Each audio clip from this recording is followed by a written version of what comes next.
So for years now, basically since the first Beast Wars Masterpiece came out, I've been left wondering how Masterpiece would handle the Transmetals if they ever got around to them. While I truly love the original Beast Wars figures, there is no denying that they were miles off the show models, and that was on purpose. Originally, the show was supposed to mimic the toys exactly, but they found that the toys were in fact so goofy looking it completely ruined any hope of having a dramatic narrative. That's how that typically works, by the way. I'm really sick of people telling me that the Kingdom figures were made to look like the Kingdom show when 1, no they weren't, the figures looked nothing like that show, but 2, the show is meant to make you want to buy the figures that already exist. It's not a show that they then make figures of, it's figures that they then make a show of. So the show is most typically made to look like the toys, though there are exceptions like animated and, in fact, Beast Wars. So anyways, Beast Wars started with character models that looked like the toys to a fault. But they found that that didn't work visually, so after they already made all the show models, they then threw them all away, to then make the ones we are familiar with today. That's actually why the first season of Beast Wars looks so barren in the environments, because they blew most of the show's budget on making all the characters for it twice, which back then was an insanely expensive proposition to actually go through with. But I've said it before, and I'll say it again, Beast Wars was the one time Hasbro ever tried pushing the envelope with the animation of one of their shows. So the reason I'm bothering to go through this whole history lesson is to explain why the Masterpiece updates for the Season 1 characters were so important. Because we never had figures that were even close to the actual show models before. Now you may be wondering why I was curious about how the Transmetals would turn out. They do the same thing, right? Just make figures that look like the actual show characters again. Well, here's the thing. Either the toy designers improved an insane amount and the showrunners were just shackled to the new designs, or the show designers worked closely with the toy design team after Season 1 to produce something that they could both use. I'm not quite sure which, but basically, after Season 2 started, all the new character models for the show were borderline identical to the toy models. So, how do you update toy models that were already basically perfect representations of the show? Personally, this has always completely dictated how I think shows should be run. The shows should always have better looking character models than the actual mainline toys. That way, the Masterpiece figures have something to actually strive for. But yes, if the original toy was already kind of the perfect version, how do you update that? The answer is apparently, you kind of don't, and somehow that kind of really works. It's the TransArts Skateboard Gorilla, or Transmetal 1 Optimus Primal. I know I just got through a lengthy explanation, but indulge me in another shorter one, because there are probably a lot of people watching this video right now who don't know what the Transmetals even are. In Beast Wars, at the end of Season 1, the planet they are on is pelted with radiation from space that causes most of the characters to mutate. The only ones who weren't altered were either in the CR chamber or behind some kind of protective barrier. Or the writers literally just forgot about them and didn't bother to explain why they weren't affected. Beast Wars is the best Transformers show ever written. It doesn't mean it's perfect. Anyways, the mutation caused them to have organic robot modes and robotic beast modes that had semi-vehicular upgrades. Rat Trap had motorized wheels, Cheetor had rocket engines, Megatron had VTOL turbines, and Primal, well, he had a skateboard. So finally, let's talk about the figure. The sculpting on this thing is basically perfect, replicating the show design down to the last detail, though that does mean that it is strangely smooth in a lot of places. When I saw pictures of this thing, initially I just thought it was an upscaled knockoff of the original toy, and while that may be true to some extent, it's really more likely that they just took inspiration from it. Almost none of the transformation joints are the same, and literally none of the sculpting is, which I do find at least to be a tiny bit of a shame, because I thought the greater detail on the original toy was a bit cooler than what this thing has going on here. But I can't argue with the accuracy to the show design. This is basically a perfect direct translation of his show model with one notable bit of strangeness. Because the first thing you will probably notice about this thing once you get it in hand is that it, bizarrely enough, is actually mostly made out of clear magenta plastic. I cannot fathom why they've done this. Before anyone writes this off because of the current relatively justified prejudice against clear plastics, I would say that I actually have very little worry of this thing breaking.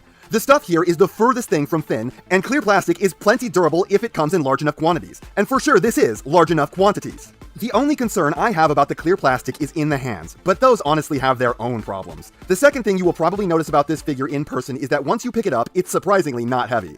That's not to say it's super light, it does have an acceptable weight to it, but for a figure its size, it does not weigh as much as you might be expecting. I'd attribute that to its severe lack of die-cast parts, due to the only metal on this figure being these parts here, and the tips of his shoes. And you know me, I'm okay with a lack of die-cast. Speaking of these bits, be careful with them. I'm fairly sure that these parts have been cast, and that means that for metal they won't be particularly strong. So just take care when plugging these two halves together, cause you could potentially break off the pegs if you're too rough. Not a very big problem considering they aren't exactly vital, but an annoying one.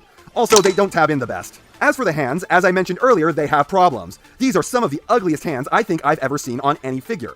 Everything about them is strange and unpleasant. But the worst thing about them is the awkward, creepy, gangly thumbs that just never want to cooperate with anything you want to try to make them do. Aside from that, and the general strangeness of the clear plastic, which you will pretty readily forget about in just a few minutes, this thing is a gorgeous looking figure. This is a real eye-catcher. Both the sculpt and the colors on display are great, and I will profess to being an absolute mark for anything in a vibrant chrome color. To be fair, in this mode, it's really only the knees that give off that glorious gleam, but even still, it punches up the look dramatically. Did anyone else ever realize that this guy has the Frieza core shoulder pads? Lastly, there is a lot, and I mean a ton of really high-end paint on this guy. The majority of it is painted. Even stuff like the gray limbs isn't its natural color, but a quality metallic paint. The gold on this man's pecs and abs is weirdly soothing. The chrome symbols on his shoulders glimmer beautifully, and I don't think I've ever liked a figure's kneecaps so much. And I literally just noticed he has a holster for his gun built into his thigh. The head is also perfect.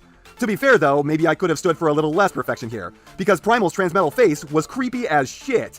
This face screams that he is planning many untoward things on the people he is in proximity with. Swiggity swooty. I can't argue with the robot mode though, it's nothing short of impressive. This thing comes with a ton of accessories. I was shocked at how much stuff this figure comes with, and at an incredibly reasonable price too. He comes with a well-designed, well-made, variable height and position stand that can hold all of his accessories at once, but it's perhaps just a little too flimsy to hold the figure properly. I left Optimus on this thing for about a day and the whole thing started sagging off to the side. But the good news is that it has standard adapters, so if you want to use this with normal chug figures or anything lighter than this, it will work for that. He comes with a bunch of soft rubber blast effects that, in a nice twist, are completely compatible with siege ports. I'm sure this was intentional and it is appreciated. He comes with several alternate faces with very emotive expressions on them. His two maces... Mace? He comes with his two maces, / missiles, / depth charges, / anti-aircraft guns. Look, these things had a lot of functions in the show.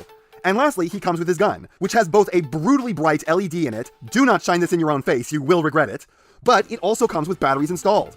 Hasbro won't even do that on their figures that cost 3 times as much. And he even comes with a nice quality cleaning cloth for the chrome, so you don't have to find one yourself. Even got the company logo on it if you like branded swag. So this has an awesome set of stuff it comes with for a steal. I just wish the stand was made out of a little heavier duty plastic, or just more of the stuff it's already made out of. Posability on this guy is basic but above average at the same time. Not much special, but what is here is good. Average head, average shoulders with average cheating, no butterfly, slightly above 90 elbows, advanced wrists, and goofy articulation in the hands. The main fingers are nice, but the thumb sucks dick. It is limited to the point where I don't know why they even bothered, and I wish they hadn't because it only gets in the way. It's ugly and awkward and it messes with anything you want to use them for. Completely unimpeded hips. Perhaps the most maximum knees of any knees I've ever described as having maximum bendage. Though, annoyingly, the knee covers really want to fall off at any opportunity. A thigh and separate knee swivel, and perhaps the single greatest toe down of all time with some up and pivot. It's all very nice and tight, and despite how limited his heels are because these back bits really don't touch the ground, he's very stable. I don't know how to describe the posing on this other than to say it's refreshing. It's just doing a really good job at the basics with shitty hands. Transformation on this is, shall we say, simple. Look, it's a man turning into a less evolved version of a man. There's not a lot they could do with it. The most silly aspect of the whole thing is that the arms actually house a couple of completely separate hands that are exactly the same as the ones he already had, just facing the other way. And once you're done, you end up with this. And I don't know about you, but to me, this is a thing of pure beauty. Oh, I like chrome. It's so pretty. It just brings out my inner 5-year-old. All I want to do is stare into it. It's mostly the same as before with shorter legs and a new head, but boy am I happy about the new head, while the robot head is weird and creepy. Blue Monkey is just so cool, and the way the light reflects off the many facets of his face is so mesmerizing to see in person, and I have no idea how this is going to look on camera. Lastly, this thing has its vehicle mode. Finger quotes. It's funny, despite the fact that everyone always refers to this as a monkey on a skateboard, it's always more reminded me of a snowboard or a surfboard. Anyways, behold, the Cobalt Surfer. This mode is supposed to fly. It's really silly.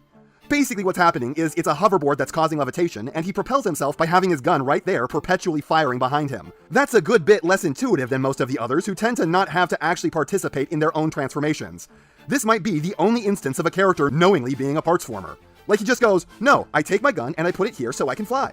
Posability on this is identical, except it doesn't have lower legs, and the head actually has a lot more upwards range. So, this is a great piece, and if you're a fan of Beast Wars, I highly recommend you pick one up. They are quite affordable for being essentially a masterpiece Optimus Primal, including its size and the number of awesome accessories that it comes with that are honestly really applicable to the rest of a Chug collection. It's not the most perfect thing ever. The hands are a frustration, as are the kneecaps and struts. There could be a bit more posing, and the clear plastic is a weird choice. But this thing is giving you the value for the dollar it's charging. There is no other game in town for Transmetal Beastformers. It'll take Takara probably a decade or two to get around to them, if they ever do it at all. And if they do, they will probably charge 3 times more for it, with it being basically no better. There's not even much to improve to make anything really worth more. A little more posability would be nice, and that's about it for motivations to consider spending any more on a different hypothetical figure of this character. So, if you think this looks good, I'm comfortable recommending it. And I have just a few more end-of-month shoutouts to do.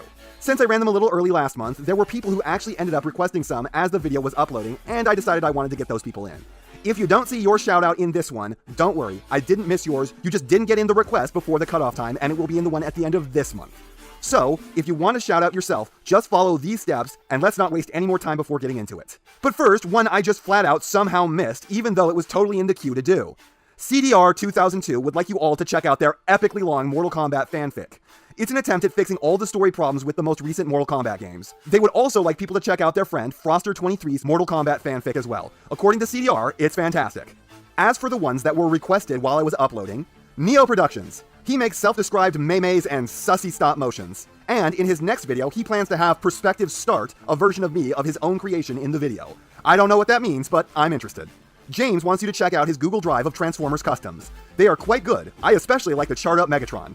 He looks like he has been through some shit.